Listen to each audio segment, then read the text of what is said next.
नमस्कार. मी शेखर करमरकर आणि आपण पाहत आहात चला चलूया. मित्रांनो, मागच्या वेळेस आपण पाहिलं की स्ट्रोक म्हणजे काय असतं, की मेंदूमध्ये आयदर रक्तस्राव होतो किंवा मेंदूमध्ये होणारा रक्तपुरवठा बंद पडतो आणि त्याच्यामुळे इस्केमिक किंवा हेमरेजिक स्ट्रोक होतो, जो विविध प्रकारे आपल्याला दिसू शकतो. मग त्यात लकवा असेल किंवा चेहरा वाकडा झालेला असेल किंवा खूप रक्तस्राव झाल्यामुळे ताबडतोब होणारा मृत्यू असेल. तर हे आपण मागच्या वेळेस पाहिलं. आता प्रश्न असा आहे, की ह्या ज्या आर्टरीज आहेत, त्या का ब्लॉक होतात? का तुंबतात? किंवा त्याच्यामधनं रक्तस्राव, ब्लीडिंग का होतं? आता आपल्या शरीरात ज्या रक्तवाहिन्या असतात, त्या 2 प्रकारच्या असतात. एक असतात ती हृदयाकडनं शरीराच्या विविध भागांना पुरवठा करणाऱ्या वाहिन्या, ज्याला आपण आर्टरी म्हणतो. आणि विविध भागांकडनं म्हणजे हाताकडनं, पायाकडनं वगैरे जे हृदयाकडे अशुद्ध रक्त घेऊन जातात परत, त्यांना आपण व्हेन्स म्हणतो. तर ह्याच्यापुढे मी रक्तवाहिन्याच्या ऐवजी आर्टरी हा शब्द वापरतोय. तर प्रश्न असा आहे, की ह्या आर्टरीज का ब्लॉक होतात किंवा त्या का फाटतात? आता असं आहे, की जेव्हा मूल जन्माला येतं, तेव्हा त्याच्या आर्टरीज, त्याच्या व्हेन्स किंवा त्याच्या बाकी जी काही सिस्टम आहे, ती अगदी नॉर्मल असते. त्यात काहीही प्रॉब्लेम नसतो, त्यात काही अडथळा नसतो. म्हणजे आपल्या आयुष्यात नंतर असं काहीतरी होतं, हळू होतं. बऱ्याच वर्ष लागतात त्याच्यासाठी. पण असं काहीतरी होतं, की ज्याच्यामुळे ह्या आर्टरीज तुंबतात किंवा फाटतात. मग हे काय होतं ह्याचा जर आपण विचार केला आणि त्याचा अभ्यास केला आणि हे होऊ नये म्हणून जर आपण प्रयत्न केले, तर आपल्याला स्ट्रोक बसणार नाही. आणि असं आहे, की ह्या आर्टरीज ह्या फक्त मेंदूला पुरवठा करतात असं नाहीये. त्या सगळ्याच अवयवांना पुरवठा करतात. त्याच्यामुळे हे जे काही बदल ह्या आर्टरीमध्ये होतात, त्याच्यामुळे आपल्या हृदयाला त्रास होतो, ज्याला आपण हार्ट अटॅक म्हणतो. आपल्या मेंदूला त्रास होतो, ज्याला आपण ब्रेन अटॅक किंवा स्ट्रोक म्हणतो. ह्यानी किडनीला त्रास होतो, ज्याला आपण किडनी फेल्युअर किंवा क्रॉनिक रिनल डिसीज म्हणतो. आणि ह्यांनी आपल्या हातापायांना पुरवठा होणाऱ्या आर्टरीज सुद्धा ब्लॉक होऊ शकतात. ज्याच्यामुळे आपल्याला चालायला त्रास होणे किंवा काम करायला शक्ती कमी होणे वगैरे, वगैरे प्रकार होऊ शकतात. तर ह्या सगळ्यासाठी जे मूळ आहे, की आपल्या आर्टरी ब्लॉक का होतात किंवा त्याच्यामध्ये असे काय बदल होतात, ज्याच्यामुळे त्या ब्लॉक होतात किंवा फाटतात, ह्याचा आपण आज सविस्तर आढावा घेऊया. आता समजण्यासाठी सोपं जावं म्हणून मी तुम्हाला एक उदाहरण देतोय, की समजा पुणे शहर आहे. या पुणे शहराला पाणी पुरवठा करणारं एक पंपिंग स्टेशन आहे, जे पर्वतीला आहे. आणि ह्या पंपिंग स्टेशनपासून पूर्ण शहरभर आपण पाईपलाईनचं जाळं टाकलेलं आहे. आधी ह्या पाईपलाईन खूप मोठ्या असतात, म्हणजे काय 3-4 फूट व्यासाच्या असतील. नंतर जसजशा आपण पुढं जातो, तसतशा त्या वाहिन्या, पाईपलाईन्स छोट्या-छोट्या होत जातात. आणि नंतर एकेका घरापाशी जेव्हा ह्या पाईपलाईन्स येतात, तेव्हा त्या अर्धा इंच, पाव इंच, 1 इंच एवढ्या छोट्या आकारापर्यंत त्या बारीक होतात. आपल्या शरीराचंही असंच असतं, की पंपिंग स्टेशन म्हणजे आपलं हृदय आहे. या हृदयापासून एक मोठीच्या मोठी आर्टरी निघते, ज्याला आपण एओर्टा म्हणतो. आणि ह्या एओर्टापासून मग विविध वेगवेगळ्या अशा ब्रांचेस तयार होतात, ज्या मेंदूच्या, किडनीच्या, लिव्हरच्या अशा सगळ्या भागांना रक्तपुरवठा करतात. म्हणजे अगदी सेम असतं, की जसं आपण शहराला पाणी पुरवठा करतो, त्याप्रमाणे आपलं हृदय पंप म्हणून काम करतं आणि आपल्या पूर्ण शरीराला रक्तपुरवठा करतं. शरीराच्या कुठल्याही भागाला रक्तपुरवठा जर बंद पडला, तर तो काम करू शकत नाही. मग ते किडनी असू दे, ब्रेन असू दे, हार्ट असू दे, मसल्स असू दे, त्यांना रक्तपुरवठा हा आवश्यक आहे. कारण त्या रक्तातून विविध न्यूट्रिएंट्स त्यांच्यापर्यंत जातात, ऑक्सिजन त्यांच्यापर्यंत जातो आणि त्यांनी काम केल्यानंतर जो कार्बन डायऑक्साईड तयार होतो, तो उलटा वाहून न्यायचं काम पण रक्तप्रवाहच करत असतं. तर ह्या ज्या आपल्या पाईप्स आहेत, पूर्ण शरीराभर टाकलेल्या, तर त्या आतनं ब्लॉक होतात. तर आता ह्याचं एक मी तुम्हाला उदाहरण सांगतो, की तुम्ही घरामधला सिंक वापरताय. त्याच्यामध्ये भांडी घासण्याचं किंवा विसळण्याचं काम सुरू आहे आणि तुम्हाला एकदम लक्षात येतं, की त्यातलं पाणी पुढं जात नाहीये, म्हणजे सिंक तुंबलंय. तर हे तुंबले म्हणजे त्याचा जर आपण शरीराशी संबंधित विचार केला, तर तो हा आपला हार्ट अटॅक झाला, की आपल्या शरीराला होणारा रक्तपुरवठा एकदम बंद पडला. पण जर आपण आपल्या प्लंबिंगची पाईपलाईन पाहिली, तर त्याच्यामध्ये पूर्ण आतमध्ये असं ग्रीज, केस किंवा असे विविध घटक एकत्र येऊन त्याचा एक असा गोळा तयार झालेला असतो आणि त्यांनी त्या मटेरियलनी पूर्ण पाईपलाईन चोक केलेली असते, ब्लॉक केलेली असते. आता ही पाईपलाईन चोक व्हायचं काम एका दिवसात होतं का? तर नाही होत. एका महिन्यात होतं का? नाही होत. तर त्याच्यासाठी आपल्याला 6 महिने, वर्ष, 2 वर्ष असा वेळ लागतो. त्याचप्रमाणे आपल्या शरीरातल्या पाईपलाईन्स किंवा आर्टरीज ब्लॉक होण्यासाठी काही वर्ष लागतात. म्हणजे असं अभ्यासाअंती सिद्ध झालेलं आहे, की साधारणतः 20व्या 25व्या वर्षाच्या आसपास ह्या आर्टरीजमधनं ब्लॉक व्हायचं किंवा तुंबायचं प्रमाण सुरू होतं आणि जेव्हा माणूस हा 60-70 ह्या वयापर्यंत पोहोचतो, तेव्हा ते पाईपलाईन आतनं एवढ्या मोठ्या प्रमाणात ब्लॉक झालेले असतात, की मग आपल्याला हार्ट अटॅक येतो, आपली किडनी फेल्युअर होते, आपल्याला स्ट्रोक बसतो. म्हणजे असे विविध जे आपल्याला प्रॉब्लेम्स येतात, त्याचं कारण हे एका रात्रीतलं नाहीये, एका महिन्यातलं नाहीये. हे जे आयुष्यभर त्याच्यामध्ये चेंजेस होतायत आणि त्याच्यासाठी आपला जो कारणीभूत असलेला आहार आहे, म्हणजे आपण जे जंक फूड खातोय, जे वेफर्स असेल किंवा तळलेले पदार्थ असतील, आईस्क्रीम असेल, पिझ्झा असेल, बर्गर असेल, तर ह्या प्रत्येक वेळेस त्याच्यात एक कण साठतो. एक ॲडिशनल थर जमा होतो आणि मग असं करत, करत, करत ह्या आर्टरीज ब्लॉक व्हायला लागतात. आणि तुम्हाला असं माहिती असेल, की आता अलीकडे यंग जनरेशनमध्ये म्हणजे अगदी 30-35 ह्या वयामध्ये सुद्धा हार्ट अटॅकचं प्रमाण, स्ट्रोकचं प्रमाण हे वाढलेलं आहे.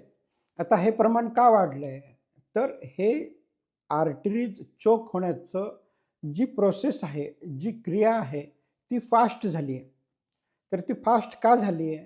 कारण आपला आहार बदलला आहे. आपला व्यायाम न करायचं प्रमाण वाढलंय.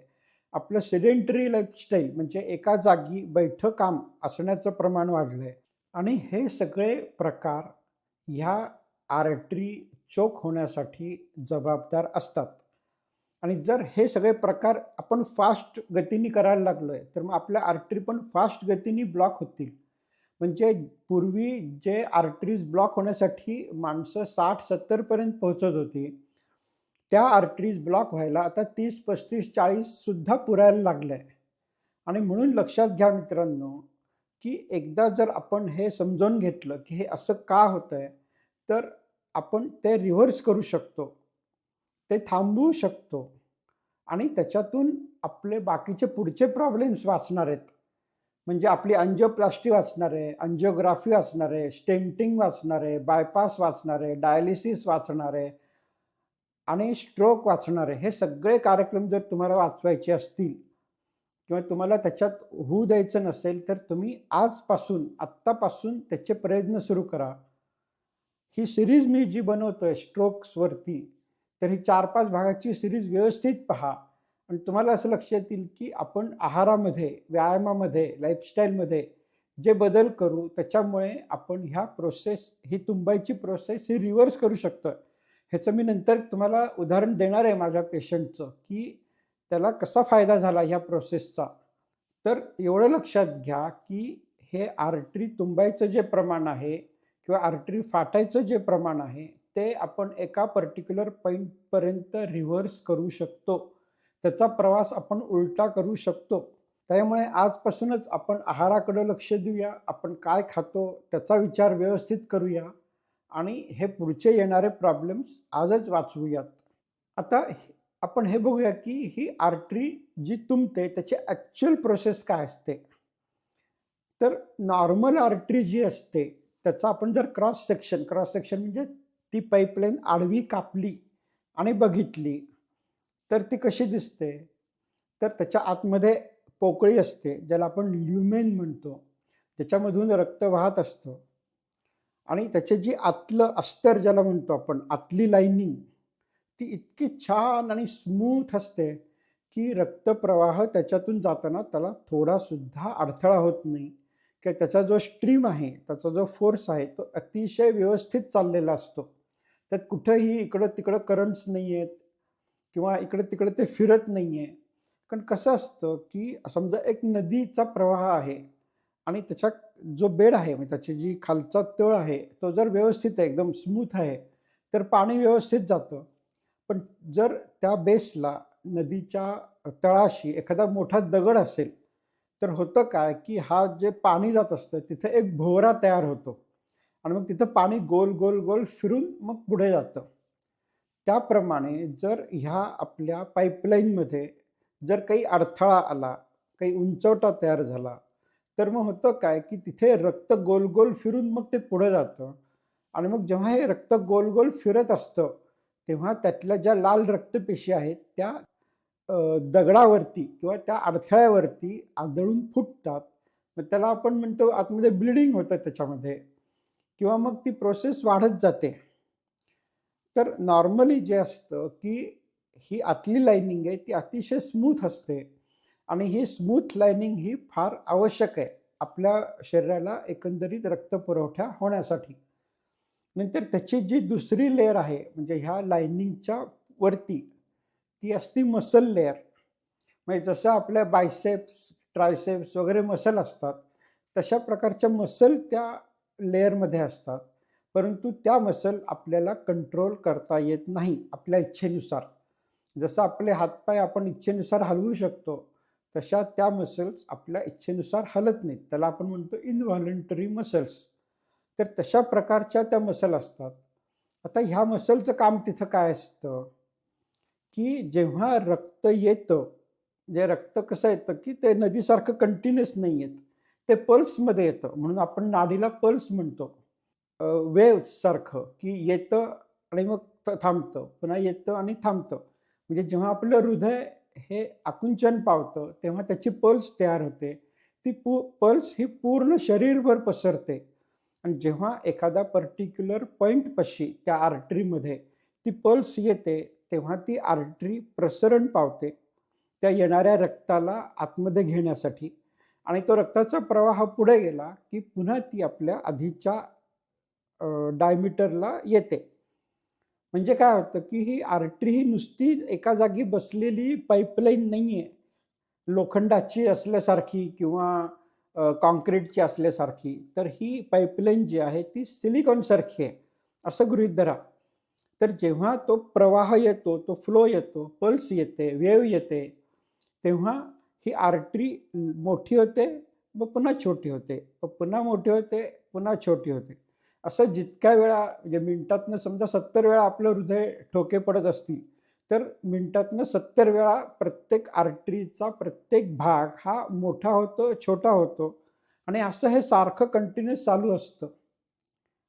जर काही कारणांनी ही आर्टरी मोठं आणि छोटं व्हायचं, त्याची जर फंक्शन बंद पडलं, ते जर होऊ शकलं नाही, तर मग होतं काय, की हा जो रक्ताचा येणारी वेव्ह आहे, त्याचं प्रेशर वाढतं त्याच्यामध्ये. कारण जर सिलिकॉनसारखं हे प्रसरण पावत असेल, मोठं होत असेल, तर व्हॉल्यूम वाढतं, त्याच्यामुळे प्रेशर वाढत नाही त्या पॉइंटला.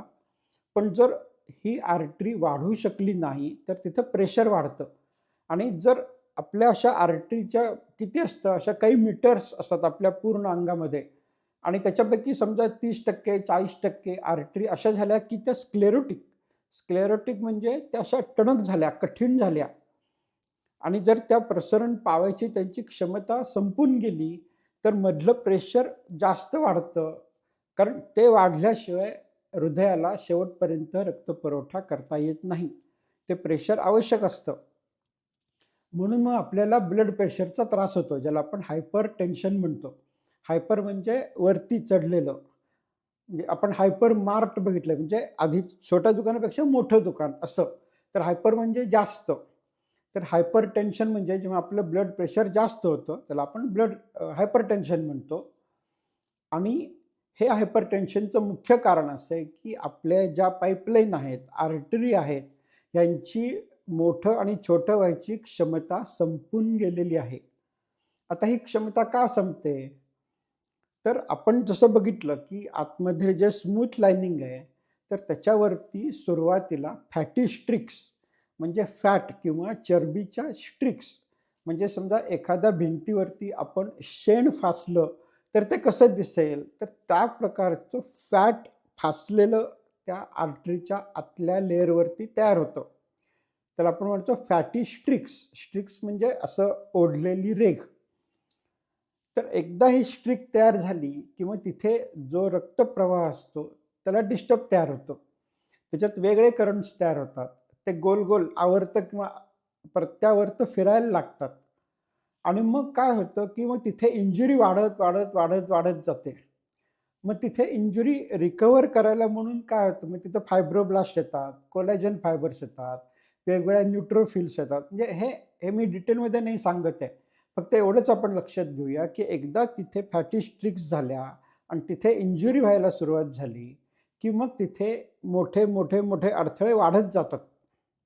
आणि मग जसजसा अडथळा वाढत जातो, तसतसं आपल्या आर्टरीची प्रसरण पावायची क्षमता संपत जाते. आणि एकदम शेवटी काय होतं, की त्याच्यामध्ये कॅल्सिफिकेशन होतं, की कॅल्सिफिकेशन म्हणजे ती आर्टरी एक कणभर पण म्हणजे 1 मिलीमीटर, अर्धा मिलीमीटर किंवा 10 मायक्रॉन सुद्धा वाढू शकत नाही. म्हणजे ती एकदम अशी टणक बनते लोखंडाच्या किंवा काँक्रीटच्या पाईपसारखी. आणि जर आपल्या शरीराच्या आर्टरीज ह्या बऱ्याचशा अशा काँक्रीटसारख्या जर टणक झाल्या, तर मग हृदय बिचारं काय करेल? कारण त्याला तर प्रेशर मेंटेन करायचं आहे. शेवटपर्यंत त्याला रक्तपुरवठा करायचा आहे. आणि मग ते जास्त प्रेशर डेव्हलप व्हायला लागतं त्याच्यामध्ये आणि मग हे हायपरटेन्शन होऊन आपली बॉडी सस्टेन होते. जर हे हायपरटेन्शन आपल्या शरीरात निर्माण झालं नाही, तर त्या क्षणी आपल्याला वेगवेगळ्या अवयवांचा रक्तपुरवठा बंद पडेल. पण आपलं शरीर काय करतं, की हे कॉम्पेन्सेट करायचा प्रयत्न करतं. त्याच्यामुळं आपल्याला ब्लड प्रेशर वाढतं आणि आपण जिवंत राहतो.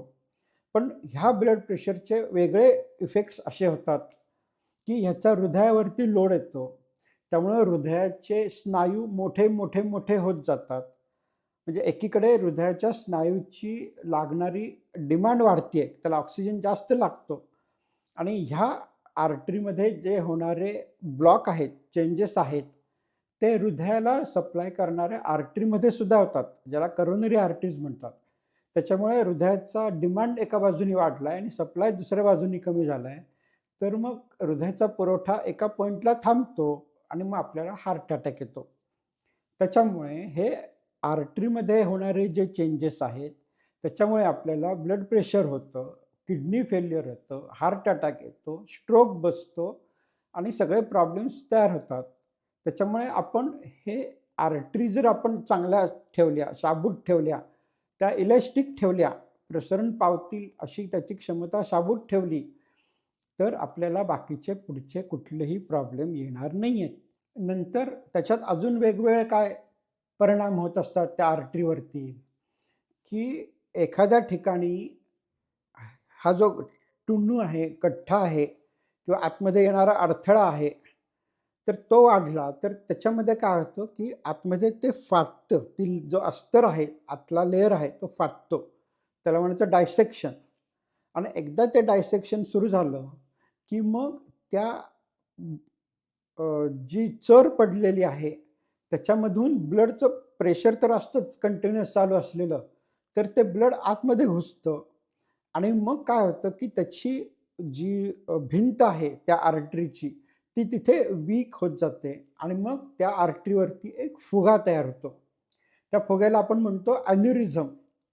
म्हणजे तुम्ही असं ऐकलं असेल, की एखाद्या माणसाच्या नसेमधला फुगा फुटला आणि त्याच्या मेंदूत रक्तस्राव झाला. तर हा फुगा मुळात तयार का होतो? कारण हे जे आर्टरीमधले चेंजेस आहेत, म्हणजे ते स्क्लेरोसिस असेल, कॅल्सिफिकेशन असेल, फॅटी स्ट्रिक्स असतील, एम्बोलिझम असेल, तर हे विविध कारणांमुळे हा फुगा तयार होतो. कारण त्याची भिंत आहे ती नाजूक झालेली असते आणि एकदा हा फुगा तयार झाला, की मग तो कधी फुटेल ह्याला काहीच भरोसा नाही. तो आत्ता फुटू शकतो किंवा 10 वर्षांनी फुटू शकतो. कारण तो इतका नाजूक आणि असा पातळ झालेला असतो, की त्याला काहीच मग मोजमाप राहत नाही. त्याच्यामुळे आपल्या हातात काय आहे, की मुळात ब्लड प्रेशर कमी करणं. ब्लड प्रेशर कमी करण्यासाठी आपल्या आर्टरीज चांगल्या पाहिजेत, त्या प्रसरण होणाऱ्या पाहिजेत, त्यात कॅल्सिफिकेशन नाही व्हायला पाहिजे आणि हे सगळं ज्याच्यामुळे होतं, तो आपला आहार आपण बदलणं आवश्यक आहे. मला एवढं सांगायचं आहे, की सगळ्यात चांगली गोष्ट काय आहे, की जर आपण आपला आहार सुधारला, तर ह्यातले बरेचसे चेंजेस हे रिव्हर्स होतात, उलटे होतात. म्हणजे टणक झालेल्या आर्टरीज पुन्हा प्लायबल होतात. साठलेले जे गठ्ठे आहेत किंवा अडथळे आहेत, ते कमी होतात. त्याच्यामुळे आपला आहार आणि व्यायाम हे बदलणं फार आवश्यक आहे. आता शेवटी तुम्हाला एक पेशंटची गोष्ट सांगतो आणि मग आपण थांबूयात. तर हा पेशंट साधारण 30 ते 35 वर्ष वयाचा तरुण होता. परंतु प्रॉब्लेम असा होता त्याला, की त्याचं वजन एकतर खूप वाढलेलं होतं. म्हणजे 100 किलोच्या वरती त्याचं वजन होतं आणि त्याला धाप लागायची. म्हणजे साधं आपण एक इथून तिथे म्हणजे एक साधारण 100 फूट जरी चाललं, तरी त्याला धाप लागायची.